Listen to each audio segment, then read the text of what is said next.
Hello बच्चों। तो उम्मीद है कि आपकी तैयारी बहुत अच्छी चल रही होगी। तो आज मैं आपके लिए एक रिवीजन स्ट्रेटेजी वीडियो लेके आया हूं, क्योंकि सबसे ज़्यादा इम्पोर्टेंस आपकी तैयारी में आपकी रिवीजन की ही होती है। आधे से ज़्यादा बच्चे इसलिए अच्छा नहीं कर पाते क्योंकि वो अच्छे से रिवाइज नहीं कर पाते।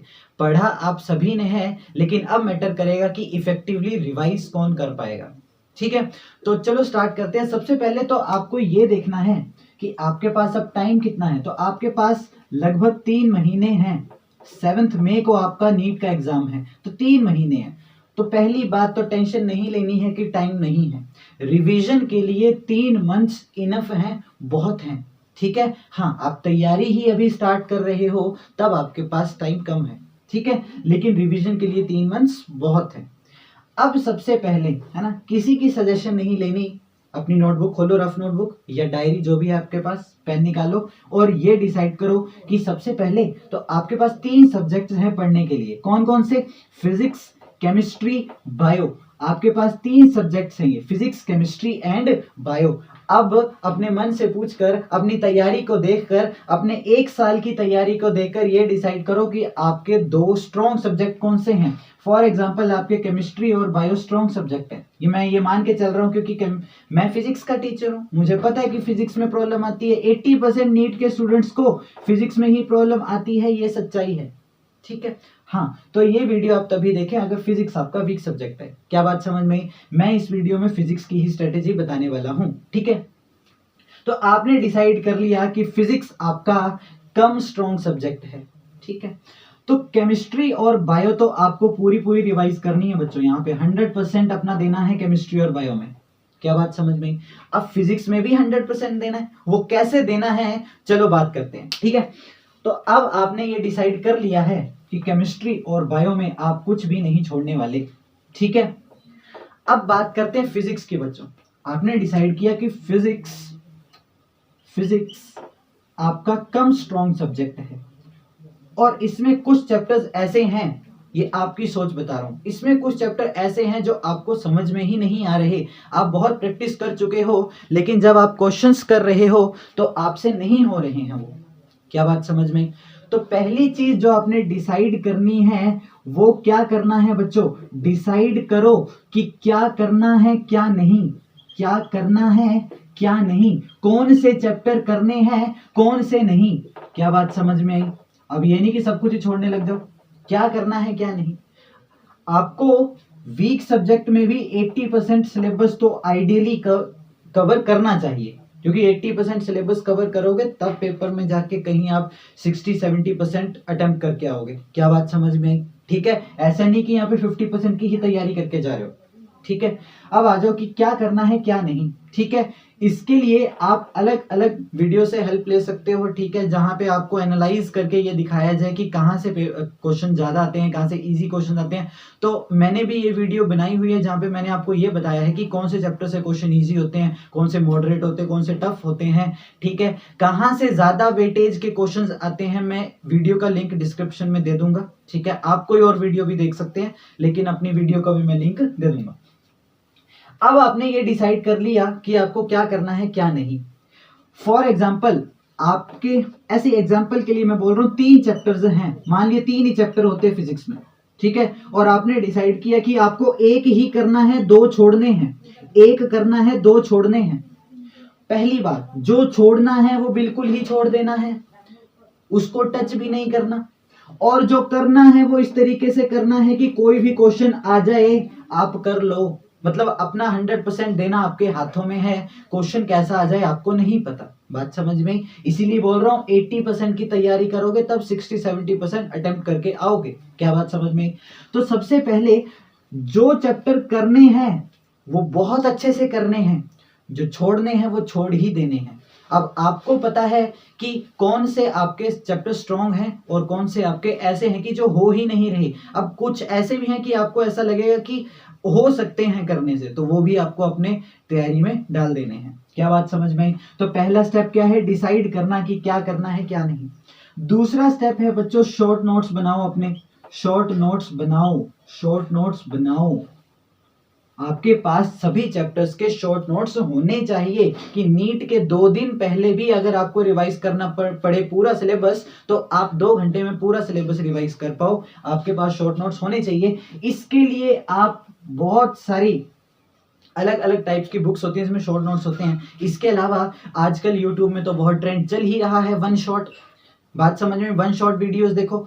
अब वन शॉट वीडियो कुछ ऐसी भी हैं कि एक एक चैप्टर को 8-8 घंटे लगा के रखे हैं, एक एक चैप्टर को 8-8 घंटे लगा। कुछ ऐसी हैं जो एक एक चैप्टर को आधे घंटे में भी खत्म कर रहे हैं। ठीक है, तो आपको डिसाइड करना है कि आपकी तैयारी कैसी है। आपकी तैयारी बहुत अच्छी है तो एक चैप्टर 1 घंटे में आप वो वाली शॉर्ट वीडियो देखो। और अगर आपकी तैयारी उतनी अच्छी नहीं है, आपको ज्यादा रिवीजन की जरूरत है, तो आप ये देखो कि कहाँ टीचर्स सभी अच्छे हैं। पहली बात समझ में, टीचर्स सभी अच्छे हैं। हाँ, कुछ बहुत अच्छे हैं, कुछ थोड़े अच्छे हैं, लेकिन बुरा कोई भी नहीं है।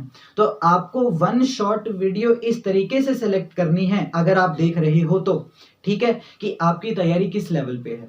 ठीक है, मैं भी इस चैनल पे एक प्लेलिस्ट बना रहा हूं, तो मैं बहुत जल्दी उसमें चैप्टर खत्म कर रहा हूं, ये मानकर कि आपकी तैयारी पहले हो चुकी है। तो शॉर्ट नोट्स आपका दूसरा स्टेप आ जाएगा। अब बच्चों की प्रॉब्लम आती है कि थ्योरी सारी आती है, समझ में भी आती है, न्यूमेरिकल्स नहीं बनते। दूसरा स्टेप है आपको सभी टॉपिक्स के बेसिक, बहुत ही बेसिक क्वेश्चंस करने हैं, बहुत ही बेसिक इजी वाले। अब ये कहां से मिलेंगे आपको? अगर आपके पास एनसीईआरटी है, जो कि होनी चाहिए, ठीक है, तो एनसीईआरटी के बच्चों सॉल्व्ड एग्जांपल करो, एनसीईआरटी के सॉल्व्ड एग्जांपल करो, सॉल्व्ड एग्जांपल। अब मैं यहाँ पे कुछ 2-3 चीजें लिखूंगा जिसमें से आप एक चीज सेलेक्ट कर सकते हो अपने लिए। या तो आप एनसीईआरटी के सॉल्व्ड एग्जांपल पे जाओ, ठीक है, या फिर अगर आपके पास कोई रेफरेंस बुक है ना बच्चों, रेफरेंस बुक्स में अगर मैं बात करूं तो दिनेश होती है आपके पास, प्रदीप होती है आपके पास, एसएल अरोड़ा होती है आपके पास। ये ना अगर है लेने मत चले जाना, अगर नहीं है तो। बात समझ में आई? अगर है तो इनके ना एक टॉपिक के बाद, 2 टॉपिक्स के बाद कुछ सॉल्व्ड एग्जांपल्स होते हैं जो कि बहुत इजी होते हैं। पहला स्टेप आपको बहुत इजी क्वेश्चंस करने हैं। अगर आपसे क्वेश्चन नहीं बनते हैं तो फिर आप सीधे इस स्टेप को स्किप करके अगले वाले स्टेप में आ जाओ। बात समझ में? तो अगर आपके पास ये बुक्स हैं तो आप इनके सॉल्व्ड एग्जांपल करो, नहीं है तो एनसीईआरटी के सॉल्व्ड एग्जांपल करो। ये उनके लिए है जिनसे क्वेश्चन बनते ही नहीं है। क्या बात समझ में? अगर आपसे क्वेश्चंस बन जाते हैं तो फिर आ जाओ आप अगले स्टेप में, जो कि है बच्चों पीवाईक्यूज। आपको कम से कम तो 10 साल के सॉल्व करने हैं, सारे ही पीवाईक्यूज कर डालो। जो आपसे सॉल्व नहीं हो रहे वहां पे उनके सॉल्यूशंस देखो, एकदम से नहीं देखने सॉल्यूशन, कुछ टाइम लगाना है क्वेश्चन में, उसके बाद देखने हैं। क्या बात समझ में आई? तो अगले स्टेप में पीवाईक्यूज करने हैं। अब पीवाईक्यूज में कुछ कॉन्सेप्ट्स आपको ऐसे मिलेंगे, कुछ थ्योरी क्वेश्चंस ऐसे मिलेंगे जो आपको कॉन्सेप्ट नहीं आते, तो उन कॉन्सेप्ट्स को आप यहां लिख लो अपने शॉर्ट नोट्स में, ताकि आप जब बिल्कुल एंड वाली रिवीजन कर रहे हो तो आपके पास शॉर्ट नोट्स में ही सब कुछ हो। क्या बात समझ में आई? तो पीवाईक्यूज की एक्स्ट्रा इंफॉर्मेशन जो आपको मिलेगी वो कहां डालनी है? अपने शॉर्ट नोट्स में डाल देनी है। क्या बात समझ में? उसके बाद आ जाओ आप, पीवाईक्यूज के लिए बहुत सारी बुक्स आती हैं, ठीक है, दिशा की आती है एक बुक, ठीक है, दिशा पब्लिकेशन की। आप इसको मतलब पीवाईक्यूज में कोई भी आपको बुक मिल जाएगी आसानी से नीट के लिए, ठीक है। आगे चलते हैं।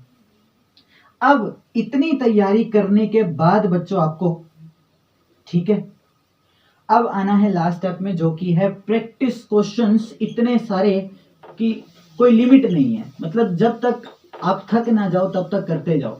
अगर आपने इतना सीक्वेंस वाइज अच्छे से कर लिया है तो यहाँ पे मैक्सिमम क्वेश्चंस आपसे हो जाएंगे। बचना इस चीज से है कि बहुत हाई लेवल के भी क्वेश्चन नहीं कर लेने। नीट में बहुत मुश्किल फिजिक्स नहीं आती। यहाँ पे एक बुक अगर आपको मैं सजेस्ट कर दूं तो वो है बच्चों, आपको MTG की आती है NCERT फिंगर टिप्स। ये मेरा पर्सनल सजेशन है, ठीक है। आप कोई भी यहाँ पे अच्छी बुक्स ले सकते हो। आपके पास कोई अगर बुक होगी तो वो भी अच्छी है। ये रेफरेंस बुक्स में भी लास्ट में कंपटीशन सेक्शन होता है, वहां पे एक्स्ट्रा क्वेश्चंस होते हैं।